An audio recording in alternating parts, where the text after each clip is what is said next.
Yo guys, what up? Today I'm here with Easy Blade Shaving Gel. I'm going to be doing a mid-fade tutorial, and I'll be showing you guys how to style and get that nice, messy look on top. So stay tuned. Tito, another one? Alright, starting off, I got my 1.5 guard with the lever fully open. And as you can see, I'm showing you guys that it's going to be a mid-fade. So you want to go up about 2 inches above where your bald guideline will be. And you want to make sure you're not going over 2 inches, because if you go too high, you'll lose the shape of the head, or you'll lose the shape. And you want to keep a squared shape whenever you're doing any haircut, unless the client specifically states. So next I got my Barber trimmer, and you can use a trimmer or any 000 clipper trimmer, detachable blade, just to bald out the bottom. As you can see, I'm going around the head. And for a mid fade, you can see I start like at the temple area, the corner of the box, and then just for this particular client, I'm just going straight across. Now you want to follow it up with the Barber shaver, and you want to make sure you're getting the bald like nice and tight to the top line. But you want to leave about 1 centimeter just so you can flick out with a clipper with a trimmer in case there's any line. And next I got my lever open, and I'm making a guideline about 1 inch thick. And now I'm putting it about halfway and going up halfway through that guideline. And you don't want to go over halfway, otherwise you're just raising the fade. So as you go up the guideline, you want to open the lever.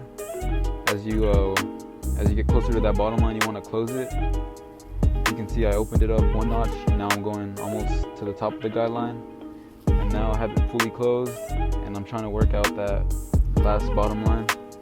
You want to, for the bottom line, or for throughout the whole fading process, you want to make sure to use your corners. It just makes it easier to fade and prevents you from making a whole bunch of lines. You can see, just playing with that lever until that line is fully out, all the dark spots are out. And then I'm going in with the lever open, the 1 guard, and again going up about 1/2 inch to 1 inch. And you want to make sure you're giving yourself enough room to fade. That's usually like the biggest problem with people fading in the beginning. They don't give themselves enough room. They just try to condense the blend. But you want to make sure you're giving yourself like enough room. And as you improve, you can start to condense your blends. And as you can see, I'm just closing that lever, trying to get rid of that next little line.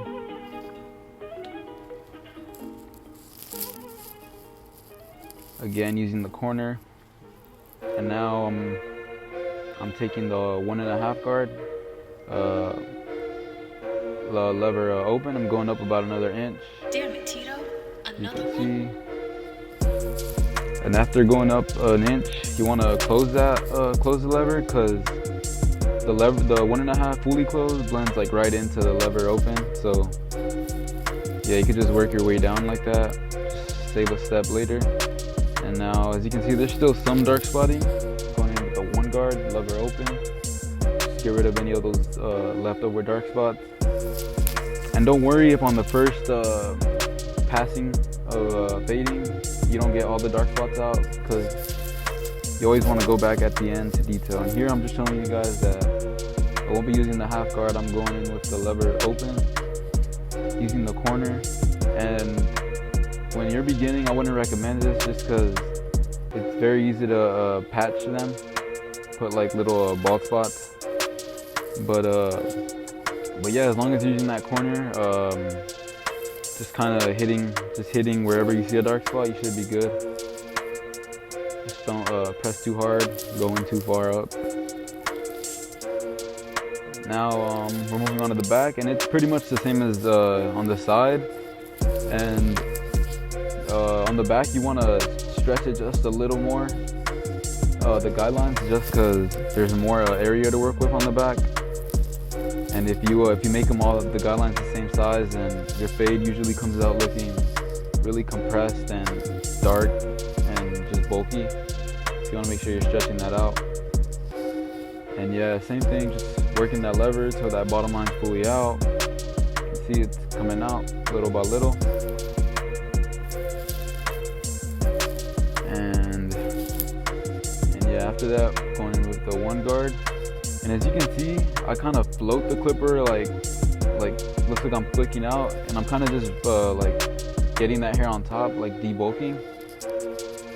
And that's a good way to save time. Just, you know, it helps you see what you're blending. And yeah, the only thing with that is just don't go into the head, just kind of flick out, and yeah, just makes it easier to fade that next guideline too. And so I'm going with the half guard, just getting rid of that very bottom line. As you can see, I'm always changing it up. Sometimes I don't use a half guard, sometimes I do. Just depends on how I'm feeling, or on the hair too. Sometimes if it's a little stubborn, then I try not to go in with the lever open, otherwise, because it's just easier to patch. You can see though, I'm going into 1.5. Yeah, I'm moving on to the next side. I got that 2 guard just because I know that I only went up to about a 2. And yeah, I'm going straight up with the head, and then same steps, lever open. And you guys already saw it on the other sides. And yeah, it's the same process.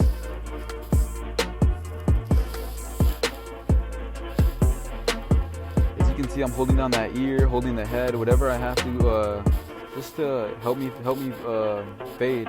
You don't want to make it difficult for yourself, you know? Sometimes adjusting the head like towards you or facing them to the light just helps you blend, and you want to do whatever you can just to help you. I know in the beginning it's a little like you feel like not as confident to like move their head, hold it, but yeah, you just want to go in. Like, the clients usually don't mind as long as they're getting a clean cut in the end. As you can see, I have my thinning shear, and I'm using that just to blend up to the top, get rid of all that dark area on top. And with this, you just want to go in at an angle, like going like up with the head, because you don't want to patch them. As you can see, now I'm doing the lineup. And you always want to start in the middle and then move your way to the highest side. With this client, it didn't really matter. Like, his hair was like hangover hair, so I could just start at any side. As you can see, just slowly working my way. And yeah, sorry, I got in the way in the camera, so I didn't get to get the full lineup, but yeah, snippets of it. And yeah, now I'm going back in and detailing. And yeah, sorry about the lineup. If you guys want a full video, make sure to comment below, and I'll try to make one if you guys want to see that. But yeah, I'm detailing with the one guard, lever open, just trying to get rid of any of those dark spots that I see. And yeah, with this, you just want to start high. Like, usually I start with the 1.5, get the spots all the way at the top, and then work my way down. That just ensures I get every little dark spot on the way down. You can see, just using that corner.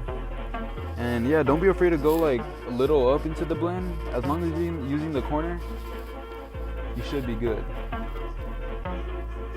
Just don't go too high.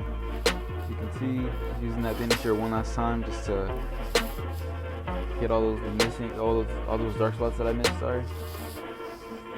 Yeah, so here I'm showing you guys my Easy Blade shaving gel.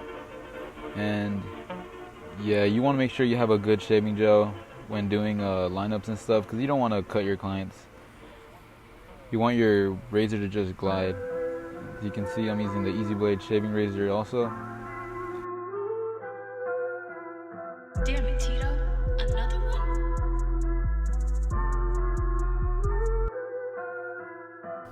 You can see I'm going with the grain, and then I'm going against the grain.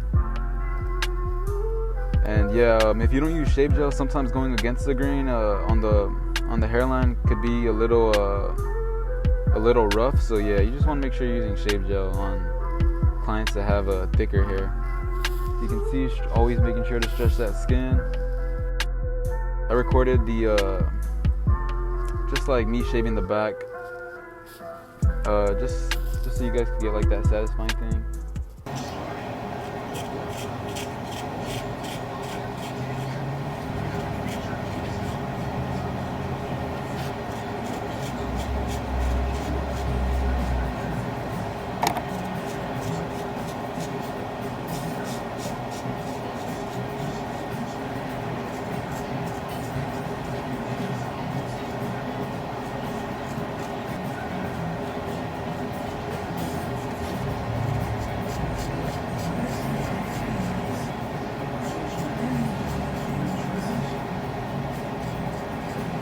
Alright, and now I didn't do any shear work or anything on top, but I just wanted to style it just for the video, you know. And as you can see, I'm using a matte clay, and this is what you want to use if you're trying to get that nice texture on top. And here's a little like trick, you know, like use a curl sponge to get that texture on top. You know, you don't need it was just easier in my opinion. I mean, it's just something I tried one day and it actually works, so yeah. Well, anyways, as you can see guys, this is how the client came in. You can see, and this is the final result. Let me know what you guys think in the comments. Let me know what you guys think about that curl sponge trick, and yeah guys, stay tuned.